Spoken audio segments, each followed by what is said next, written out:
Hello, folks, and welcome to the Vertigo Tea Party. And my takeaways from E3, in particular, Sony versus Microsoft, how they did. To get this out of the way, I am a PC gamer at heart. I do 99% of my gaming on the PC. However, being a gamer and being a nerd, I still am interested and get excited about new consoles. I have a PS3, a 360, and a Wii. The Xbox and the Wii almost never get used. PS3 is 95% used for Blu-ray and Netflix, so I don't really have a horse in this race. Not a fanboy of either console, don't really care, I don't use them that much. But I did want to give my impressions of who won, quote unquote, who did bad, etc. Another thing, if you are an Xbox fanboy and you are desperately looking for a video on YouTube that says, well, Xbox didn't really do that bad, or Microsoft didn't do that bad, then keep moving, because this is not going to be pretty. I am going to be as unbiased as possible. I'm going to look at the good and the bad of both, but let's be honest, Sony destroyed Microsoft in this conference. But again, I want to kind of hit the highlights and the lowlights, both for Sony and for Microsoft. First thing I want to do, if the cat will get out of the way, is to go over the exclusives for each console. I want to quickly go over them. I'll probably mention what I think of that game in particular if it interests me. But anyway, there's been a lot of confusion about what's exclusive, what's not exclusive. And I've got this list from Reddit. I will put a link in the description below if you guys want to check it out yourselves. I keep looking at the monitor, not the camera. But I believe this list is accurate. From what I've seen, it's accurate. So, Xbox exclusives are Rise, Son of Rome, which will be a launch title. Dead Rising 3, which is a launch title. Plants vs. Zombies Garden Warfare is a timed exclusive, so it'll be available on other platforms later, so it's not truly exclusive.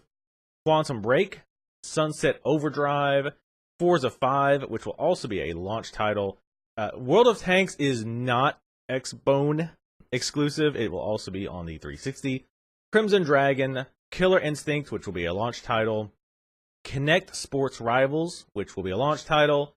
Minecraft Xbone Edition, also on the PC and 360. And by the way, I meant to say this at the beginning, be aware. A new term that I'm hearing a lot at E3 this year was console exclusive. Console exclusive, not exclusive. And what that means is you can only get that title in the console arena. You can only get it on this console. So if a title says, this is Xbox One console exclusive, that probably means you can get it on the Xbox One and the PC. And to make this even more confusing is, I'm also seeing, DLC exclusive, or timed exclusive, or timed DLC console exclusive. It's getting to be a horrific mess that they need to clean up, because it's just going to cause serious consumer confusion. But anyway, be wary when you hear that term. Let's see, Halo 5, obviously an exclusive. Below, D4, which there's a note on here that says, there's no official listing of this as being exclusive, but it's published by Microsoft Studios, so likely could be on PC. Project Spark, which is also on PC and tablets. Titanfall, which is also on PC and the 360. Power Star Golf. Zoo Tycoon, which is also on the 360. And again, this list from Reddit, thanks to Metal Panda, who posted it on our Reddit, will be available in a link below the video. PlayStation 4 exclusives. We have The Order 1886, which looks interesting, but there was no gameplay shown, so it's hard to say. Knack, which is a launch title. Infamous Second Son, which I'm very interested in, by the way. Killzone Shadowfall, which is a launch title. Drive Club, which is launch. Doki Doki Universe. DC Universe Online, which is also available on the PS3 and the PC. PlanetSide 2, which is also on PC. Daylight, which is also on PC. Oh, PlanetSide 2 will be launched, by the way. Warframe, also on PC and a launch title. Secret Ponchos. Final Fantasy XIV, A Realm Reborn, which is also on PS3 and PC. Raise the Dead, which is also on PC. All the rest of these are also on PC, so I can stop saying that. Blacklight Retribution, Tiny Brain, Don't Starve, which is really good. Octodad, Deadliest Catch, The Witness, which is a launch title, Transistor, and Outlast. And there's probably more indie titles as well. Now, Kingdom Hearts 3 is not exclusive. That game in particular, I've heard a lot of confusion about. A lot of people thought it was PS4 exclusive.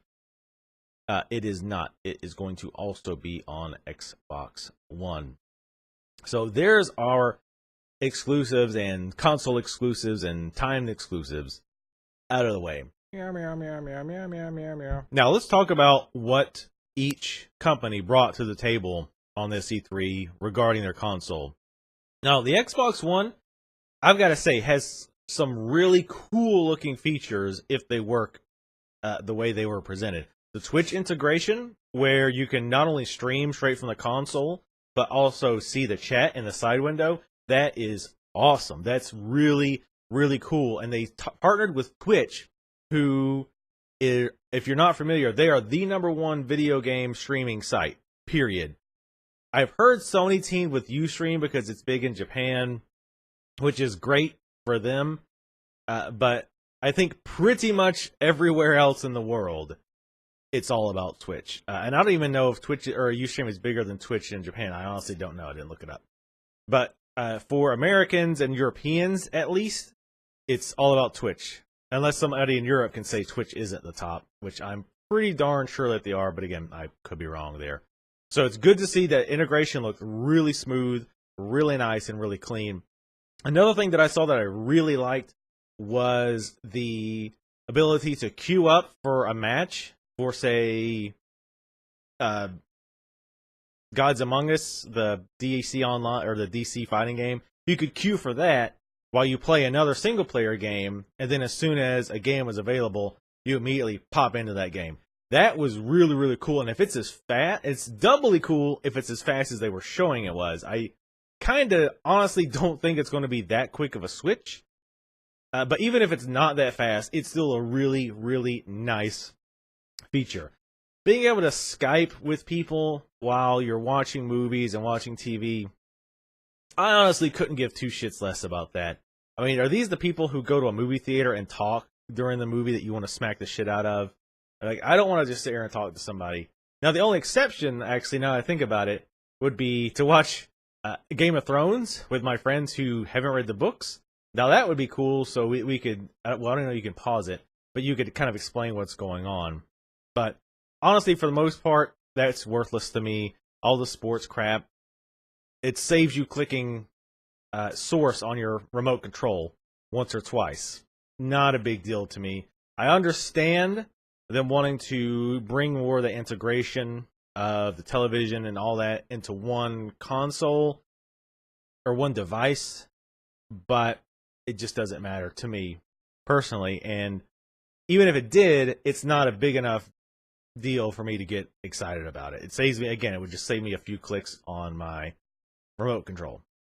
Another big thing is the ability to share games with friends. I don't think they talked about this at E3, but they've talked about it since in interviews.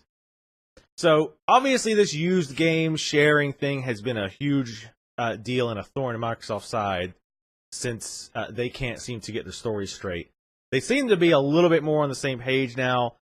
What they've said is that you can have people on your family list, 10 people, and games in your library can be shared with those people on your family list. And even they have said it doesn't have to be somebody who's related to you.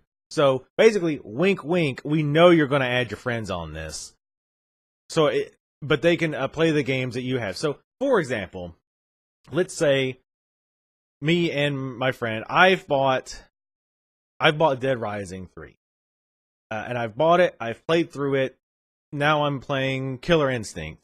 And my friend's like, hey, I don't own that. I'm on your family list. Can I play it? So he can just log into his account. And since he's a family member, he should be able to see that game, Dead Rising 3, and just download and play it unlimitedly. Unless I started playing it again, or another person on my family list tries to play, because only one person can play it at a time, which makes sense. You're basically treating it, the old analogy I've always heard is treat it like a book. If I'm reading a book, my friend can't be reading at the same time unless he's reading over my shoulder, which would be awkward. So the idea is only one person can play the game that you own at a time, which is totally fair. I can't imagine anybody thinking that's not right or that's unfair. It just makes sense. You bought one copy. And if you have two of your people on your family list that want to play at the same time, they either need to work out time or one of them just needs to buy the damn thing. So I think that is cool, and I think that is fair. But I have a hard time believing it's going to work how they're hinting it's going to work. Because think of it this way. Let's say I've got 10 friends. I know, hard to believe, but we're hypothetical here. Say I've got 10 friends, and we all want the new games coming out. But we work it out ahead of time to say, okay, well, I'll buy Dead Rising 3. Joe will buy Killer Instinct. Sarah will buy Watch Dogs, and do that all the way around. So everybody only buys one game. And while we're playing our game, we'll all play our game that we bought. And then once we're finished, we'll say, okay, well, now it's my turn to play Watch Dogs, and then you can play Dead Rising 3 since I bought that. Given the industry's stance and hatred towards used games, this is worse. This is far worse. Because the thing is, I can share, my friends could be anywhere in the country, maybe even across the globe. So I'm in Georgia, so I've got a friend in Wyoming and New York, and friends in New York, and I'm like, hey, you want to play my games? Great. I don't even have to be physically close to them. It makes it even easier to share your games with no money going to publishers, which is exactly the opposite of what publishers want. So I just have a really hard time believing it's going to work exactly like that. I really think there's going to be some kind of limitation they haven't announced yet that's going to make that not work like we're thinking it's going to work. I look really odd when I talk. I move my head a lot. I don't know if I do that just when I'm recording or if I do it all the time. Anyway, I just have a hard time believing that's going to work like they're saying it's going to, because, again, it just flies in the face of everything the publishers and the developers have been crying about for years in regard to sharing games, renting games, the used game market. In my opinion, this is going to actually make it worse. Because, again, if I have friends with consoles, unless I just have to play this game day one, and they all want to play it day one, that very well can lead to less sales. So I really, again, don't really think it's going to work that way. If it does, if it really works that way, if it really works exactly like I said, where you and your 10 friends all buy 11 different games, because it's you plus 10, all buy 11 different games, and then we all just share, and we go round robin. It's like, okay, it's your turn to buy the game. Okay, you bought it, now it's your turn to buy the game. We'll all share it. Then that's, frankly, that's pretty damn badass. That's really, really nice. That's a really cool feature. But there's always a but. There's still the bad things that they did not address. Having to check once a day, once every 24 hours, I do not like that at all. But people will say, well, everybody's got fast internet. It's only once every 24 hours. What's the big deal? There's a lot of people out there, in particular other countries, that do not have consistent internet. Furthermore, what happens if Microsoft servers are down? I mean, did people forget the whole SimCity 3 or SimCity thing? Did people forget how that completely blew up in their face, and they're still struggling with some things? They've got most of it ironed out, but it's months later, and they're still struggling with things. It's like, if people just forgot that ever happened, or just not aware that it happened, it's not just that person's internet connection. It's also, you've got to rely on Microsoft servers. And I think it was Phil Harrison, I think his name was. I could be totally wrong on that. I think I am. Forget I said the name. He said something along the lines of, well, this is future-proofing your console. That's asinine. That's the opposite of future-proofing your console. Because what happens 5, 10, 15, 20 years from now, you want to boot up your old archaic Xbox One and play a game on it. Are the servers still going to be up? Probably not. I've still got my original NES from '85. Yes, I'm that old. With my other consoles. And if I want to play an NES game, I can just plug it in, crank it up, and go. I don't have to authenticate with Nintendo servers, any other that bullshit. So it's not future-proofing, it's the reverse. And again, I understand what they're saying because you do have to think of it from their perspective on this digitally thing. Yes, the digital sharing is phenomenal, but how are people going to abuse it? So let's say me and my friend Donnie, I bought Dead Rising 3. He wants to play it, but we want to play it at the same time. So theoretically, what I could do is install it and start playing it, and he could come and get the disc, and I could just unplug from the internet. He could go to his computer and install it and play it as well. Or I could have him on my family list. So we don't have to do that. He's on my family list, so he can just go download it and start playing it and then disconnect from the internet. So we're both playing it at the same time, and it doesn't matter because we haven't checked in. And theoretically, I could see you doing that anyway. Actually, I think if you're playing a loaned copy, like a digitally loaned copy, I think it checks in every hour. So you can still technically do that, but it would be a lot harder because every hour you'd have to reconnect and your friend would have to drop out of the game. It would just be a total nightmare. So I understand why they're doing it. But in my opinion, the restrictions are not worth it. I am totally against online DRM bullshit. I don't think that trade-off is worth it. I think they should have tried to find a better way to do it, but I just don't think that's the right way to do it. Another problem is the used games thing. Again, I haven't seen them really address this. I've been trying to keep up with this as best as possible, but I have not seen them address the used game thing. Again, the most that I have heard is that you can sell your games to approved retailers. So does that cut out the mom and pop shops? Does that cut out the smaller stores? And what it definitely cuts out is me being able to go to Craigslist and sell my game or buy a game. What it also cuts out is me just giving my game to a friend. Hey, I'm done. I owed you $20, so here's that copy of Dead Rising 3. Now we're even. That's gone. I can't give him that because of that bullshit used game. I don't know what their purpose for this is. This seems asinine. I'm assuming it ties into the digitally lending thing because you do have to be able to go into their system and say, hey, I don't own this game anymore. Take it off of my account. Which I don't see why they couldn't let users do that. But they say they've also got a plan for renting, but it will not be available at launch. So if you are someone who likes to rent games or borrow games from friends, you do not, even if you want an Xbox, do not buy one on launch. Because they have said it will not be available at launch. And who knows how long it's going to take for them to come up with something. Meow, meow, meow. Now let's talk about Sony's end, what Sony showed us. They showed us the console, which I think it looks nice. A lot of people compare it to the Xbox One, which I think is ridiculous. I don't think it looks like the Xbox One. I think it actually looks more like the PlayStation 2 than it looks like the PlayStation or the Xbox One.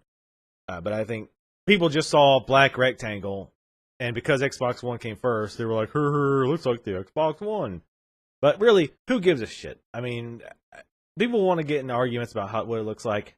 Who gives a shit? I mean, it's going to be stuck in your entertainment center anyway. You're not going to have it in a glass case to impress your friends. At least if you do, I feel sorry for you. So, who gives a shit? It looks like what it looks like. It doesn't look bad. I think it looks kind of good, but who cares? I think the Xbox 360 is ugly as hell, at least the original one, but I don't care because it just sits there and, well, collects dust. But, so they showed it off finally, which I think they'd be insane not to have shown it off. They also went over some of their online abilities. They didn't really talk about the Ustream thing. They didn't really, I mean, unless I missed it, they didn't show anything as interesting as what Microsoft had, as far as the being able, like for example, the Twitch integration, the being able to, lobby in one, queue in one game while you're playing another. They did talk about cross-game chat, which is good. Now, what I really want to see from them is cleaning up the PSN store. And I'm kind of going off the side here, but PSN Plus is a great deal. I'll tell you that. I don't even play my PSN much, but PSN Plus is such a great deal and far, far better value-wise, not feature-wise, but value-wise over Xbox Live Gold, which I haven't had in forever because it's just not worth it. Like getting the free games with PSN Plus, that's great. Now you might say, well, see, no. Microsoft said that if you're Xbox Live Gold, you're going to get free games every month. The fine print of that little blurb was that they're only doing it until the launch of Xbox One. After that, supposedly it's gone. So you only get free games, 2 free games per month until Xbox One releases, and then it's no more free games. If you're not familiar, PSN Plus, you get free games every month. Some months are better than others. This month they went all out because it's E3. So far we've gotten Deus Ex Human Revolution, XCOM, which is a phenomenal game if you've not played it, Mechanarium, that puzzle game, which is supposed to be good, and Uncharted 3, among other titles. And I've gotten other really good games in the past, like Darksiders. I can't even think of other examples now. But it's a great deal. You do have to continue to be subscribed to PSN Plus to get these games. And the minute you unsubscribe, you don't have access to them anymore. But PSN Plus is such a good value. I don't have a problem with that. And on top of that, and at least in America, you can go on eBay. And I think PSN Plus is normally like $50 a year or $60 a year. You can go on eBay and find the reliable PSN Plus subscriber reseller. I think I got a year of PSN Plus for like $35, which is an insane deal considering what you get. So anyway, back to the E3 presentation. They did say that you have to have PSN Plus to be able to play online. I don't like that. I think the old way was you could play online with a free version. So I don't like that they've changed that. However, I don't consider it to be a huge negative because PSN Plus is such a ridiculous value anyway. Sorry, I knocked the camera. It's such a ridiculous value anyway that I just don't have a huge issue. I still think it's bad. I still think it's very unfortunate. But, like I say, PSN Plus is such a damn good value. You should absolutely get it. Furthermore, I just heard from Raven Valor, he found out that free-to-play games do not require PSN Plus. So if you want to play a lot of free-to-play, but you don't want free-to-play games, but you don't want to buy PSN Plus, you can actually just play. You can play those without PSN Plus, which is great. Another thing that's come out since the original presentation, and there's been some confusion about this, and honestly, this is Sony's fault. That the Sony is going to allow publishers to push DRM for online.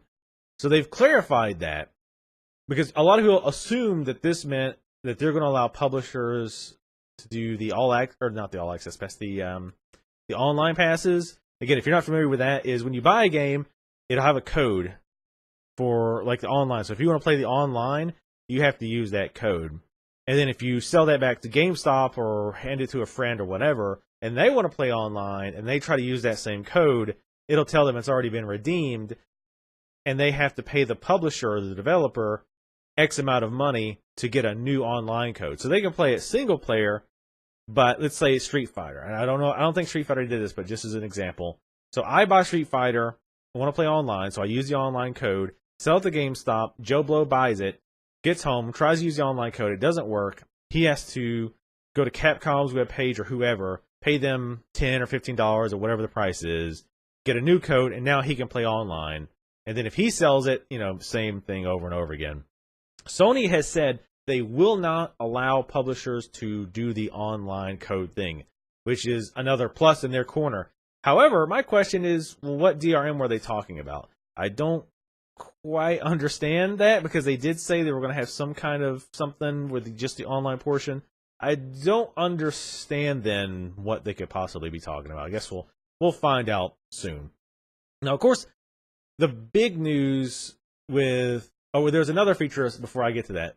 Another big thing that Sony was talking about was being able to stream games like PS2 and PS1 games from the cloud. It will not be available at launch. It should be available in 2000. I can't remember if he said 2014 or if he said after launch.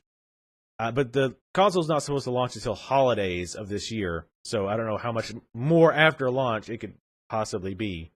Like the next week, I kind of doubt that. But at any rate, that sounds like a cool feature.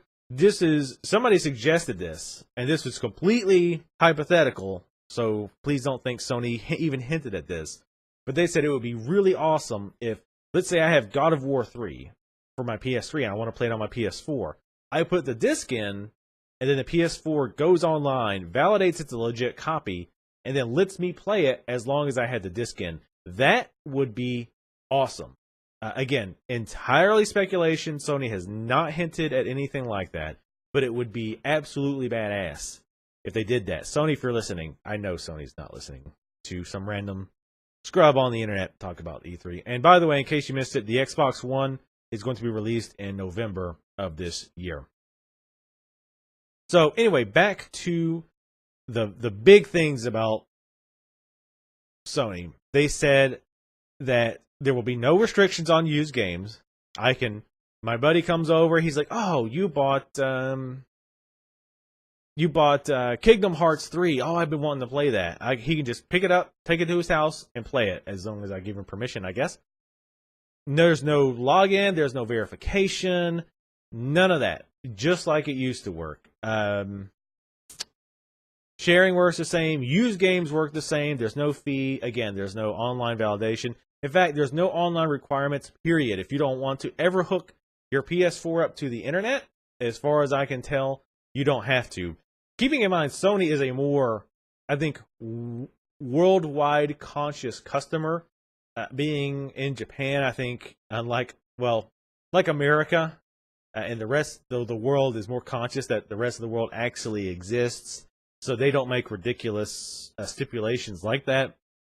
So they've said in interviews that they never even considered some kind of forced online, because they know a lot of places you just either can't get internet at all or your internet is really bad.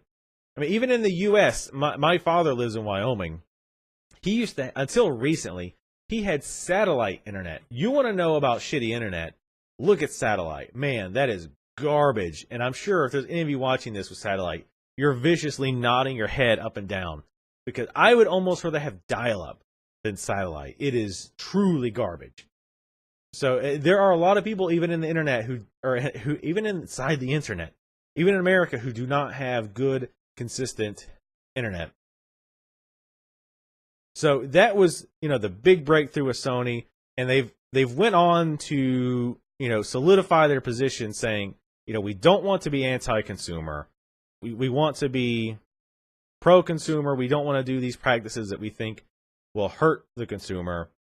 And of course, Microsoft is saying, well, we kind of need this to go forward, which is absolutely ridiculous. And saying other things like, well, your mobile phone has to be online all the time, so nobody thinks about that. It's like, yes, because it's a phone, and to use it for the majority of the uses that you would use it for, that's a lot of uses, it by definition requires the internet or a connection to, like, making phone calls, checking Twitter, reading a web page. Of course that shit uses the internet, you moron. But it doesn't block us from playing Peggle or cut the rope because we don't have an internet connection, right? So I think Sony just embraced this whole "we're not Microsoft" idea. I don't know if you've seen the video, and I'll link it below, but they actually made a video of how to share a PS3 game or PS4 game, and it's basically just one guy handing it to another guy, and it's like, okay, that's it, that's how you do it. That was brilliant. I love that Sony's going for the throat. I want to see them really utilizing it. I want them to be unprofessional about it. Throw it in their face. Get on our side. It's so funny to see how roles have changed.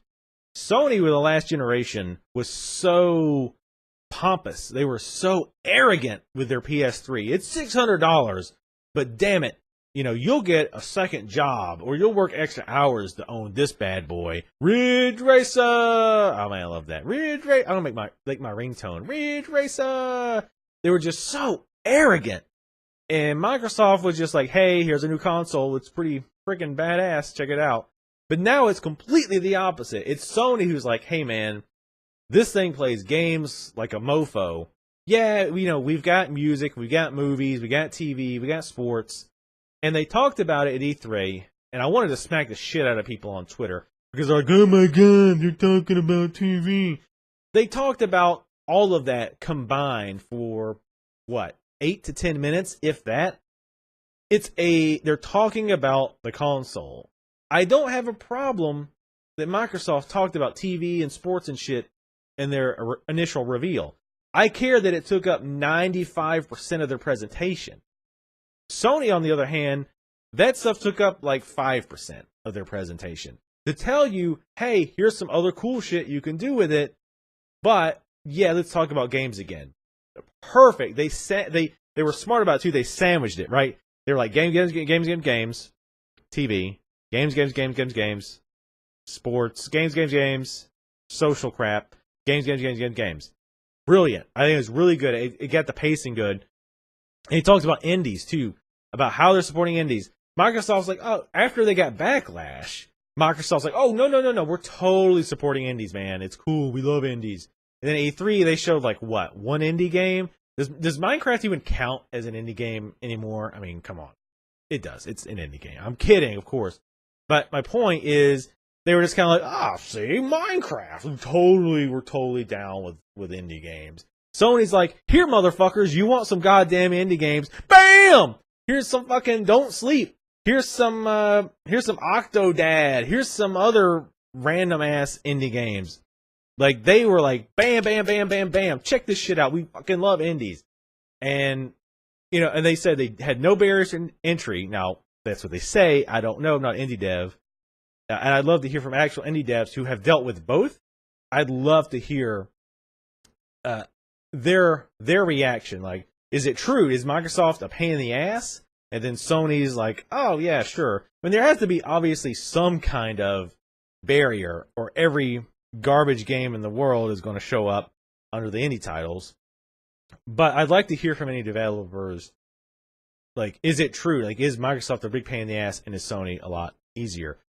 I think Sony played this up beautifully. Ignore that, it's my phone. I think they just played this absolutely beautiful. I think this E3 conference could not have possibly went any better for Sony.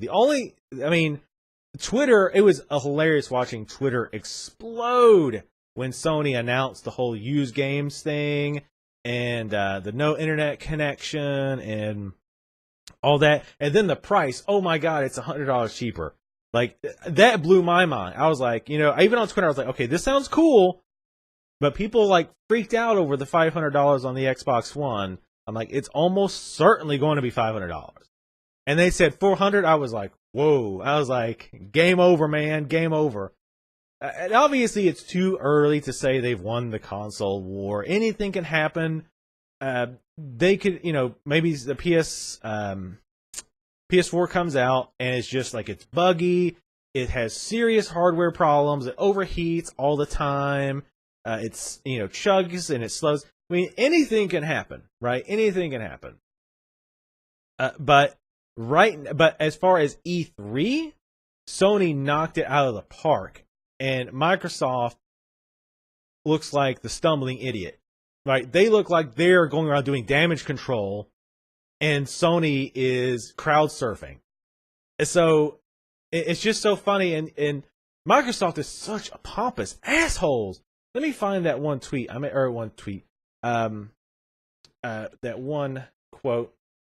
All right, it's Microsoft's what's his name? Xbox chief Don Matrick. So Jeff Keighley, whatever his name is, I totally butchered his name. Anyway, he was interviewing him, and he was talking about the no internet thing, right? So Don Matrick responds with, Fortunately, we have a product for people who aren't able to get some form of connectivity. It's called the Xbox 360. That quote's not taken out of context. I watched the whole interview, and like, for him to have the balls to say that, like, he has got to be a pompous son of a bitch to say something like that. After you're getting completely shit on by fans, by the media, by everybody, it just, like I say, it reeks of Sony 8 years ago. It just reeks of, we're fucking Xbox. You're going to buy the damn thing. So I don't even know why I'm here wasting my time with you plebes. You idiots will figure it out eventually. It was funny because the interviewer like called him on it, and he was like, "Oh, so that's your response?"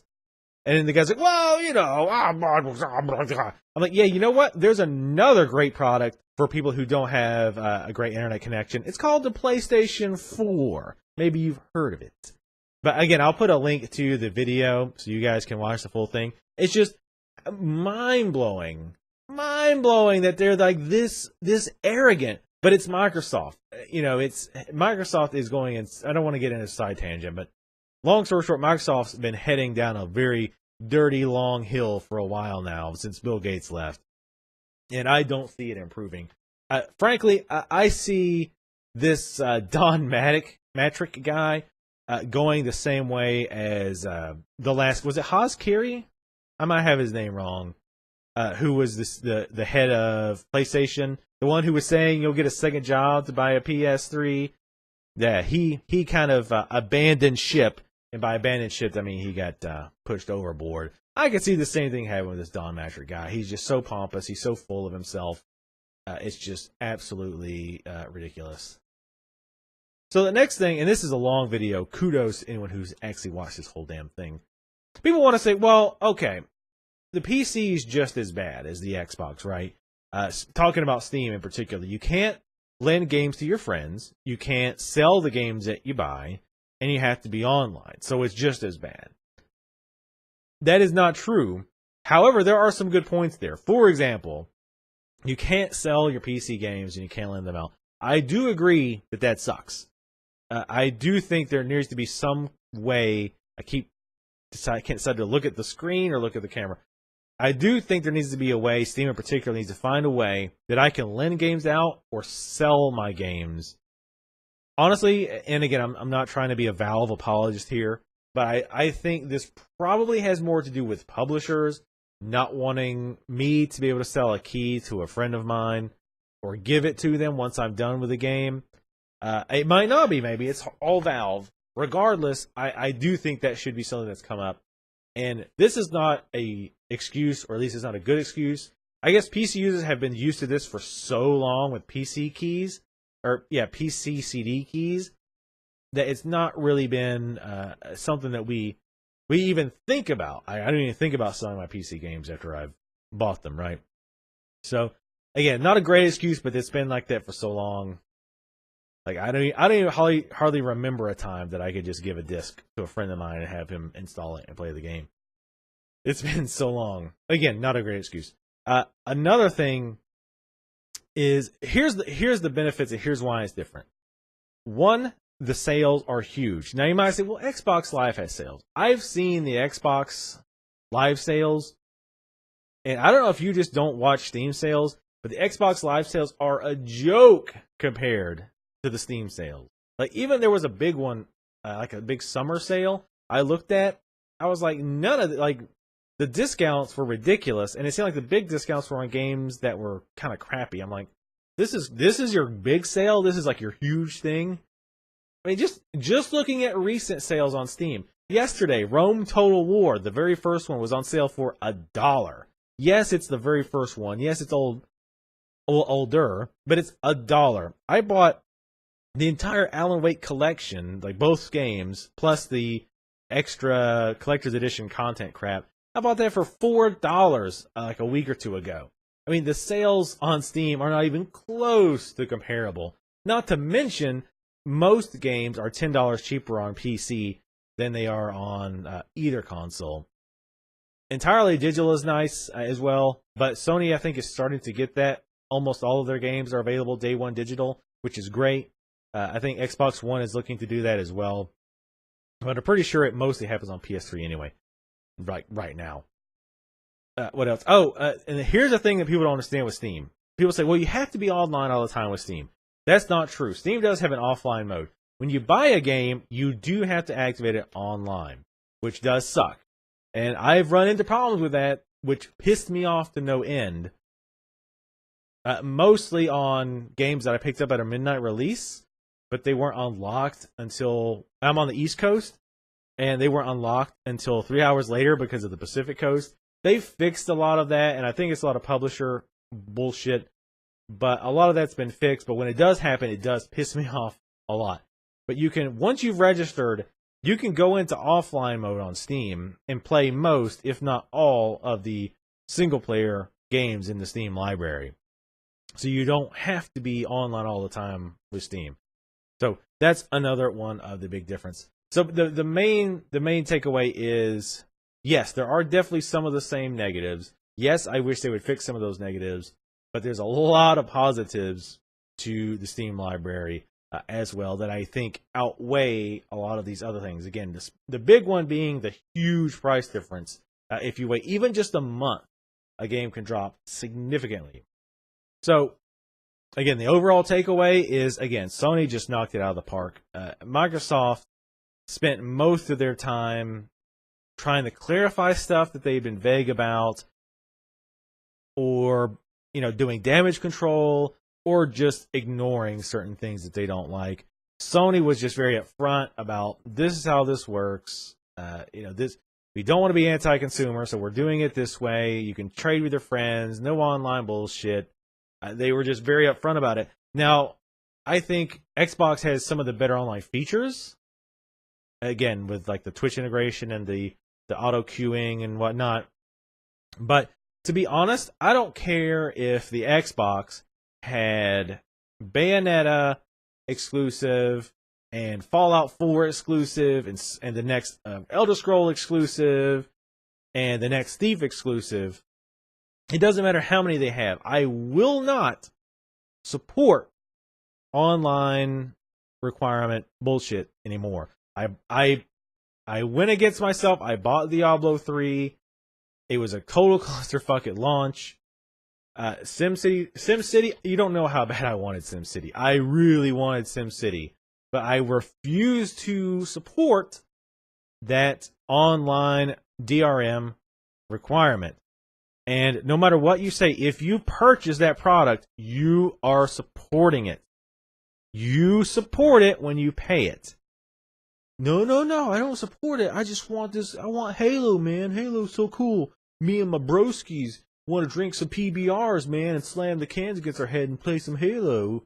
So I'm not supporting it. I complain about it on my blog and on my vlog, but I gave them money, so it kind of balanced out. No, it doesn't. If you give them money, you're saying, I'm totally okay with what you're doing.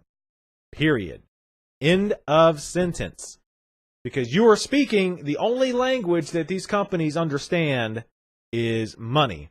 And when you give them that money, they understand, you're cool with online DM. You're cool with 24-hour checks.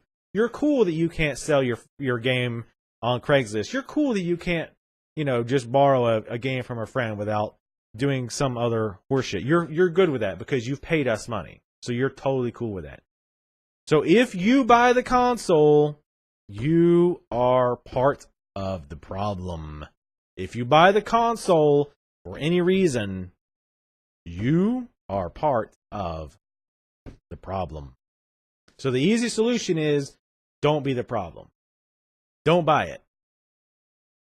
I mean, there's a thing called I don't want to miss Halo, man. Well, I don't want to miss Killer Instinct.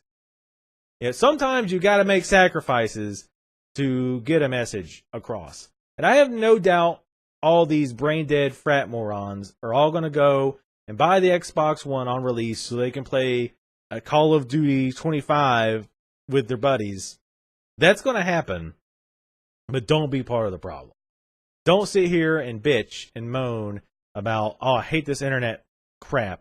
I hate this. I can't lend a game to a friend. I hate that I can't sell my game to some random person and then buy it.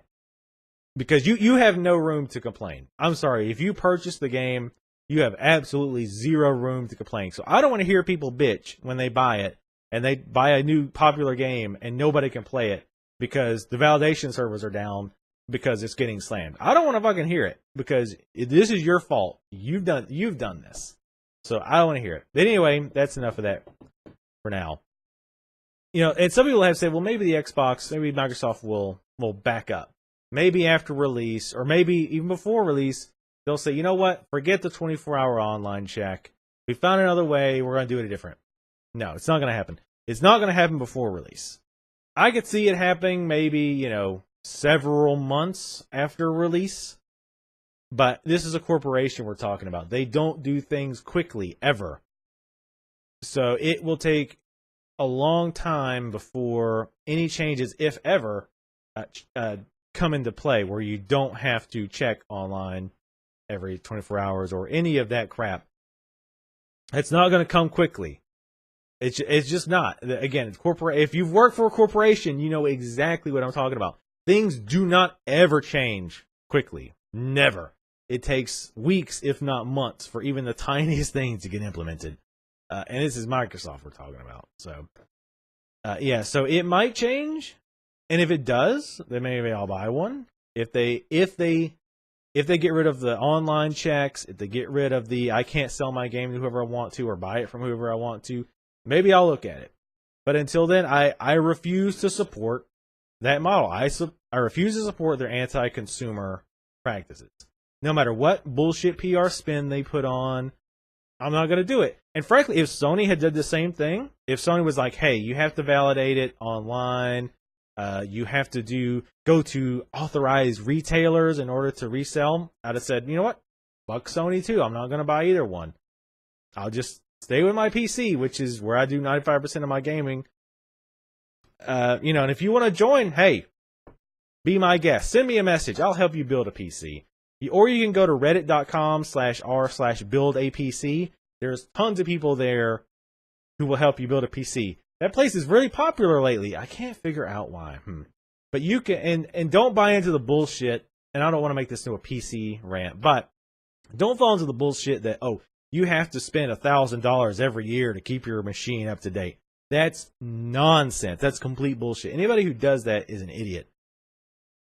Because especially these days, you can get a damn decent machine for around $600 that will run most games at worst at medium and a lot of games at higher, depending on what resolution you're running at. So don't believe the bullshit that you have to upgrade every year. That's nonsense. I've went years without upgrading, and then even then I don't have to. I just choose, you know what? I want to run it at absolute ridiculous max settings at really high resolution. So then I upgrade, but I didn't really have to. I could have did medium resolution or medium graphics, a small resolution, whatever. So again, don't believe that bullshit. It's not true. It's never been true. But it's especially less true now. But anyway, again, I don't want to get on a side PC rant. So that's just my thoughts on A3. Again, props to anyone who actually watched this whole thing, because I don't even know if I would have watched this whole thing, because I rambled a lot. I do love to listen to myself talk. Hopefully I wasn't too awkward to watch. I always watch myself afterwards. And this is why I don't do face cam, because I feel like I'm just very awkward to watch and not very pretty either. Not a sexy man like I used to be in my youth.